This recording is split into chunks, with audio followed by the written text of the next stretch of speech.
ഇക്രു, ഞാൻ ചോദിക്കുന്നതിന് സമാധാനം പറഞ്ഞ ഇക്രുവിന് ഞാൻ എത്ര ചപ്പാത്തി വേണേലും തരാം. തരുവോ? ഇക്രുവിന്റെ അച്ഛന്റെ പേരെന്താ? അച്ഛൻ. ഫസ്റ്റ് പേര് കൊച്ചച്ഛൻ എന്ന് പറയാത്ത ഭാഗ്യം.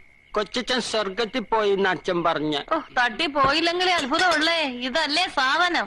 ഞാൻ ചോദിച്ചോണ്ട് അയ്യേ, ചീത്ത കുട്ടിയാവല്ലേ ഇങ്ങനെ. ഇക്രുവിന്റെ അമ്മയുടെ പേരെന്താ? മമ്മി. ഇക്രുവിന്റെ വീട് എവിടെയാ? അങ്ങ് ദൂരെയാ. ദൂരെന്ന് വെച്ചാ? സന്ദീപിന്റെ വീടിന്റെ അപ്പുറത്ത്. സന്ദീപിന്റെ വീട് എവിടെയാ? ലവല്ലിയുടെ വീടിന്റെ ഇപ്പുറത്ത്. അവിടെ പശുമ്പ ഉണ്ടല്ലോ, കുത്തുന്ന പശുമ്പ. ആന്റി കണ്ടിട്ടുണ്ടോ? ആന്റി കണ്ടിട്ടുണ്ട്. ഇങ്ങോട്ടും കെട്ടിയെടുത്ത് എന്തിനാണെന്ന് ആദ്യം പറ. ഈ ആന്റിയെ പോലെ തന്നെ ലവ്ലി, ഭയങ്കര കൊരഞ്ഞി. എന്റെ കട്ടറെടുത്തിട്ട് തന്നില്ല. അതൊക്കെ പോട്ടെ, ഇക്രു എന്തിനാ ഇങ്ങോട്ട് വന്നേ?